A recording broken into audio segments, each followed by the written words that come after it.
잠언 8장 1절부터 21절을 가지고 말씀드리겠습니다. 지혜가 사람처럼 말을 하고 있습니다. 7장에서 음녀의 어두운 면과 대조적으로 지혜를 정숙한 여인으로 소개하고 있습니다. 지혜는 예수님이고 또 성경 말씀이라고 할 수 있습니다. 지혜가 어떤 것입니까? 12절에 보니까 나 지혜는 명철로 주소를 삼으며 라고 했습니다. 지혜는 명철과 더불어 삽니다. 12절에 지식과 분별력을 가지고 있다고 했습니다. 명철, 지식, 분별력이 지혜의 속성입니다. 14절에 내게는 지략과 건전한 지혜가 있으며 명철과 능력이 있다 그랬습니다. 지략은 다른 사람에게 충고나 조언을 할 수 있는 지적, 도덕적 능력입니다. 건전한 지혜는 본질적으로 선한 것 또는 삶의 실제적 유익을 가져다 주는 지혜입니다. 8절의 지혜는 모두 의로운 것뿐이며 비뚤어지거나 그릇된 것이 없다. 20절의 지혜는 의로운 길을 걸으며 공의로운 길 한가운데를 걷는다라고 했습니다. 지혜는 의와 공의를 중시합니다. 9절에 총명이 있는 사람은 이 모든 말을 옳게 여깁니다. 6절에 나는 옳은 말만 한다. 7절에 악을 싫어한다. 13절에 주님을 경외하는 것은 악을 미워하는 것이다. 나 지혜는 교만과 오만 악한 행실과 거짓된 입을 미워한다고 했습니다. 하나님과 바른 관계를 맺고 있는 사람은 악을 미워합니다. 특히 하나님 앞에서 마음이 높아지는 것을 두려워합니다. 나는 어떻습니까? 내가 가진 지위를 오해하여 교만한 마음을 품고 거친 말을 하지 않습니까? 지혜가 주는 것에 대해서 말합니다. 15절에 지혜가 도와주어서 왕들이 통치하며 고관들도 올바른 법령을 내린다. 16절에 지혜의 도움으로 지도자들이 바르게 다스리고 고관들 곧 공의로 재판하는 자들도 올바른 판결을 내린다라고 했습니다. 재판은 고대 근동에서 통치자들이 했던 중요한 일입니다. 지혜는 모든 일에 옳고 그름을 판단할 수 있는 기준을 제시해 줍니다. 통치자는 기본적으로 지혜를 소유해야 합니다. 솔로몬이 지혜를 구하는 것도 이 때문입니다. 18절에 부귀와 영화, 든든한 재물과 의도 지혜에 있습니다. 성경에서 의와 재물은 상반된 성격을 가지고 있다고 합니다. 세상 재물이 사람의 마음을 사로잡아서 의의 추구를 방해하기 때문입니다.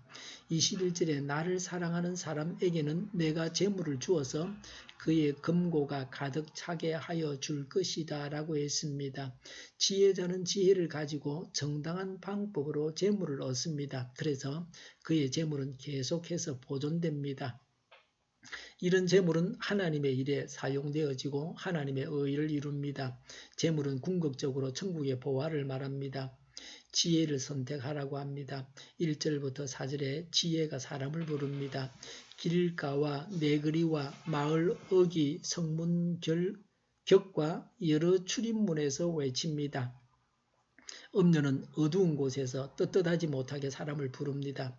그런데 지혜는 밝은 곳에서 당당하게 모든 사람을 부르고 초청합니다. 우리에게는 지혜가 외치는 소리가 들립니까? 지혜자들이 전하는 설교나 가르침을 듣습니까? 참 지혜이신 예수님을 공개적으로 전해야 할 곳은 어디입니까? 하나님의 말씀을 듣는 귀를 막아버리면 안 됩니다. 17절에 지혜는 지혜를 사랑하는 사람을 사랑하며 지혜를 간절히 찾는 사람을 만나준다고 했습니다. 예수님을 찾는 자는 예수님께서 만나주십니다. 예수님을 사랑하는 자는 예수님도 그를 사랑하여 주십니다. 말씀을 갈급해하고 주야로 묵상하는 자에게 하나님께서 말씀해 주십니다. 마태복음 7장 7절과 8절에 예수님께서 하신 말씀대로 구하는 자가 얻고 찾는 자가 찾게 됩니다. 5절에 어수룩한 사람, 미련한 사람은 지혜를 배우라 하고 했습니다. 지혜는 어리석고 미련한 자들을 초청합니다. 어리석은 자는 음녀가 유혹하면 넘어갑니다. 지혜는 지혜와 분별력과 통찰력과 정직과 선함을 주기 위해서 부릅니다. 그래서 영원한 참된 가치, 하늘의 영원한 생명이 주어질 것입니다. 이런 것은 금이나 진주가 줄 수 없습니다. 오직 지혜만이 줄 수 있습니다. 19절에 지혜가 맺어주는 열매는 순금이나 순음보다 좋습니다.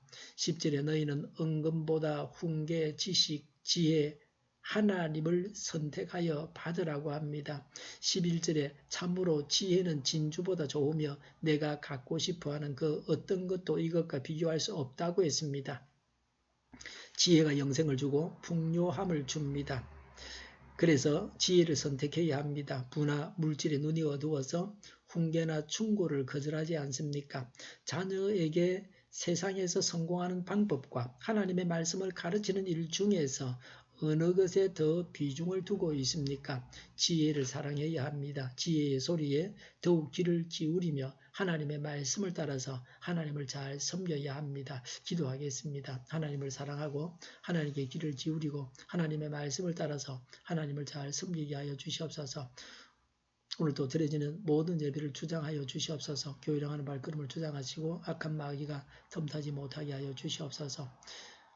아름다운 예배를 하나님께 드리고 하나님께 영광을 돌려드리게 하여 주시옵소서. 우리 동일교회가 만군은집하게 하여 주시옵소서. 예수 이름으로 명하노니 모든 병만은 물러가고 몸의 모든 부분들 온전하게 될지어다. 신유의 기적을 베푸셔서 지금도 저희의 질병을 고쳐주시옵소서. 저희와 교회와 이 나라의 민족을 불쌍히 여겨 주시옵소서. 독재 정권이 무너지고 평화 통일을 이루고 민족 번영의 길로 나아가게 하여 주시옵소서. 전쟁 위험이 사라지게 하시며 북한의 핵 문제를 해결하여 주시옵소서. 신앙의 자유를 늘 누리며 살게 하여 주시옵소서. 하나님을 대적하는 세력들이 바로 망하게 하여 주시옵소서. 국회와 정부가 하나님이 기뻐하시는 법만을 만들게 하시며 반성경제의 모든 법과 내기와 영들이 적시 지구상에서 철폐되게 하여 주시옵소서. 대통령이 통치를 잘하게 하시며 진이 일어나지 않게 하시며 출산율이 올라가게 하여 주시옵소서. 자녀를 낳고 살만한 나라가 되게 하여 주시옵소서. 에너지 정책, 재활용금 정책을 제대로 세워서 집행하게 하여 주시옵소서. 늘 맑은 공기를 마실 수 있게 하여 주시옵소서. 오늘도 성령님을 따라서 차고 넘치는 삶, 복된 삶을 살게 하여 주시옵소서. 감사와 찬양을 주님께 돌려드리며 예수님의 이름으로 기도하옵나이다. 아멘.